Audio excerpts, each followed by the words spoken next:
Hi friends, welcome to my YouTube channel. ಇವತ್ತು ನೋಡಿ ನಾನು ಗೋರೆಕಾಯಿ ಪಲ್ಯ, ಇದಕ್ಕೆ ಚವಳೆಕಾಯಿ ಕೂಡ ಅಂತಾರೆ. ಈ ಗೋರೆಕಾಯಿ ಪಲ್ಯ ಮತ್ತು ರೊಟ್ಟಿ ಮಾಡಿದ್ವಿ ಇವತ್ತು. ಇದನ್ನು ಹೇಗೆ ಮಾಡೋದು ಅಂತ ತೋರಿಸ್ತೀನಿ ನೋಡಿ. ಈಗ ಚವಳೆಕಾಯಿನ ಒಂದು ಕುಕ್ಕರಲ್ಲಿ ಒಂದು ವಿಸಿಲ್ ಕುದಿಸಿರಬೇಕು.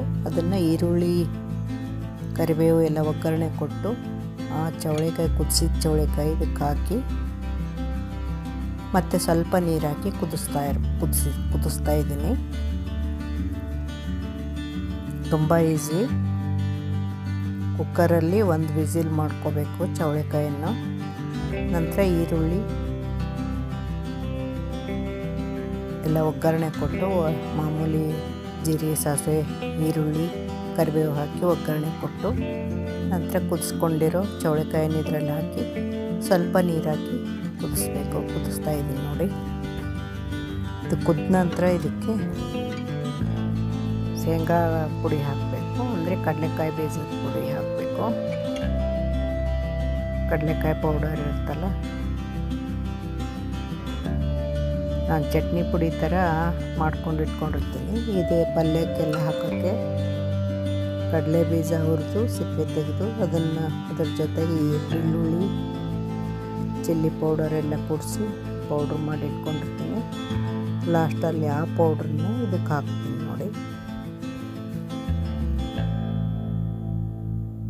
ನೋಡಿ. ಕುದ್ದಿದೆ ಚೆನ್ನಾಗಿ. ಈಗ ಇದು ನೋಡಿ, ಪೌಡ್ರ್ ಮಾಡಿ ಇಟ್ಕೊಂಡಿದ್ದೀನಲ್ಲ, ಇದು ಶೇಂಗಾ ಮತ್ತು ಬೆಳ್ಳುಳ್ಳಿ, ಕರಿಬೇವು ಹಾಕಿ ಪೌಡ್ರ್ ಮಾಡಿ ಇಟ್ಕೊಂಡಿದ್ದು, ಮತ್ತು ಚಿಲ್ಲಿ ಪೌಡರ್ ಕೂಡ ಹಾಕಿದ್ದೀವಿ. ಮತ್ತು ಇದೆಲ್ಲ ಹಾಕಿ ರೆಡಿ ಮಾಡಿ ಇಟ್ಕೊಂಡ್ರೆ, ಪೌಡ್ರ್ ಮಾಡಿ ಇಟ್ಕೊಂಡ್ರೆ ಪಲ್ಯಗಳಿಗೆ ಹಾಕೋಕ್ಕೆ ತುಂಬ ಚೆನ್ನಾಗಿರುತ್ತೆ ನೋಡಿ. ಇದನ್ನೇ ಈ ಪಲ್ಯಕ್ಕೆ ಹಾಕ್ತಾಯಿದ್ದೀನಿ. ಚವಳೆಕಾಯಿ ಪಲ್ಯ ಇದು ರೊಟ್ಟಿ ಜೊತೆ ಕಾಂಬಿನೇಷನ್ ತುಂಬ ಚೆನ್ನಾಗಿರುತ್ತೆ.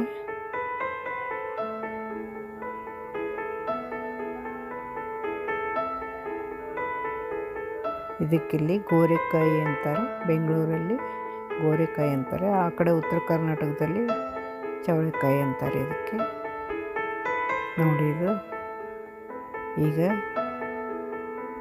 ಕುದ್ದಿದೆ ಇದು ಚೆನ್ನಾಗಿ ನೋಡಿ. ಈಗ ಚವಳೆಕಾಯಿ ಪಲ್ಯ ರೆಡಿಯಾಗಿದೆ. ಇದನ್ನ ಒಂದು ತಟ್ಟೆ ಮುಚ್ಚಿ ಇಟ್ಬಿಡ್ಬೇಕು.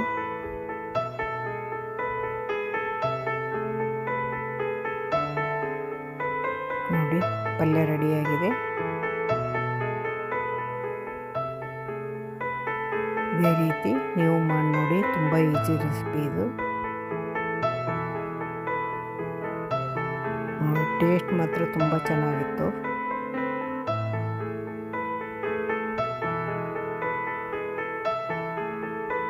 ನೋಡಿ, ಈಗ ಹಾಗೆ ರೊಟ್ಟಿ ಮಾಡ್ತಾಯಿದ್ದೀನಿ.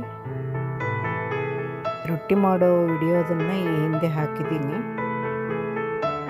ನನ್ನ ಚಾನಲ್ಗೆ ಭೇಟಿ ನೀಡಿ ಅದನ್ನು ನೋಡ್ಕೊಂಡು ಬರ್ಬೋದು ಬೇಕಂದರೆ. ಅದಕ್ಕೆ ಫಾಸ್ಟಾಗಿ ತೋರಿಸ್ತಾ ಇದ್ದೀನಿ. ಸುಮ್ಮನೆ ಸ್ಲೋ ಆದರೆ ಬೋರ್ ಆಗುತ್ತೆ ನೋಡೋಕ್ಕೆ. ವಿಡಿಯೋ ಕೂಡ ಲೆಂತ್ ಜಾಸ್ತಿ ಆಗುತ್ತೆ ಅಂತ ನೋಡಿ. ಕಡಿಯಲೂಬಹುದು, ಇದನ್ನು ಹಾಗೆ ಲಟ್ಸು ಕೂಡ ಮಾಡ್ಬೋದು. ಎರಡು ಥರ ಮಾಡಿ ತೋರಿಸ್ತಾ ಇದ್ದೀನಿ ನೋಡಿ. ಹಾಗೆ ನೀರಿಂದ ಒಂದು ನೀರಲ್ಲಿ ಬ್ರಷಿಂದ ಕೂಡ ಇದನ್ನು ರೊಟ್ಟಿ ಒಂದು ಕಡೆ ಹಾಕಿರ್ತೀವಲ್ಲ, ಇನ್ನೊಂದು ಕಡೆ ನೀರು ಹಚ್ಚಬೇಕು. ಬ್ರಷಿಂದ ಒಂದು ಪಾತ್ರೆಯಲ್ಲಿ ನೀರು ಹಾಕ್ಕೊಂಡಿರ್ಬೇಕು. ಬ್ರಷಿಂದ ಒಂದು ರೊಟ್ಟಿ ಮೇಲ್ಗಡೆ ಹಾಕಿರ್ತೀವಲ್ಲ, ಮೇಲ್ಗಡೆ ನೀರು ಹಚ್ಚಬೇಕು ಆ ಬ್ರಷಿಂದ. ನಂತರ ಒಂದು ಕಡೆ ಸುಟ್ಟ ಮೇಲೆ ಮತ್ತೆ ತಿರುಗಿ ಹಾಕಿಸ್ಬೇಕು.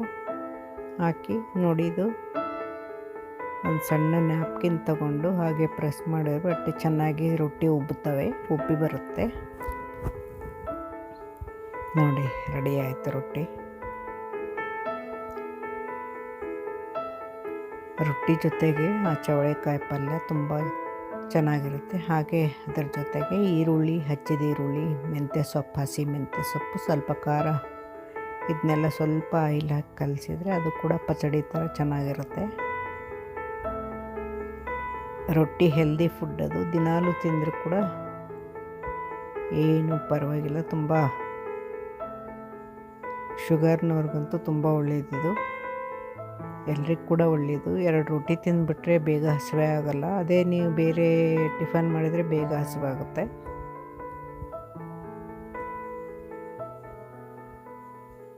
ನೋಡಿ, ಅದಕ್ಕೆ ನೀರು ಹಚ್ತಾಯಿದ್ದೀನಿ ರೊಟ್ಟಿ ಹಾಕಿ. ನೋಡಿ, ಈಗ ಇನ್ನೊಂದು ಈಗ ಬಡಿದು ತೋರಿಸ್ತಾ ಇದ್ದೀನಿ ನೋಡಿ ರೊಟ್ಟಿ. ನೋಡಿ, ಮೇಲೆ ಒಂದು ನ್ಯಾಪ್ಕಿನ್ದಿಂದ ಹೀಗೆ ಪ್ರೆಸ್ ಒತ್ತಿದರೆ ಚೆನ್ನಾಗಿ ರೊಟ್ಟಿ ಉಬ್ಬಿ ಬರುತ್ತೆ.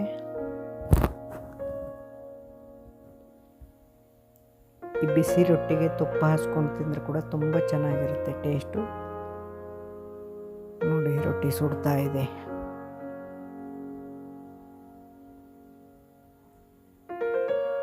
ನಾವಂತೂ ವಾರದಲ್ಲಿ 2-3 ಸಲ ಮಾಡ್ತೀವಿ ರೊಟ್ಟಿ. ನೋಡಿ, ಇದಕ್ಕೆ ತುಪ್ಪ ಹಚ್ಕೋಬೇಕು.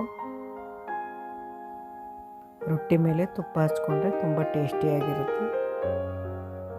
ಅದರ ಜೊತೆ ಹೆಚ್ಚಿದ ಅವರೆಕಾಯಿ ಇತ್ತು, ಅದು ಕೂಡ ಅವರೆಕಾಯಿ ಅದು ಕೂಡ ಮಾಡಿದ್ವಿ. ಆಮೇಲೆ ಪಚಡಿ, ಮೆಂತ್ಯ ಸೊಪ್ಪಿನ ಪಚಡಿ ಹಾಗೂ ಅವರೆಕಾಯಿ ಪಲ್ಯ ಹಾಕ್ಕೊಂಡು ತಿಂದರೆ ತುಂಬ ಚೆನ್ನಾಗಿರುತ್ತೆ. ಇದುವರೆಗೂ ನನ್ನ ವಿಡಿಯೋ ನೋಡಿದ್ದಕ್ಕೆ ತುಂಬ ಧನ್ಯವಾದ.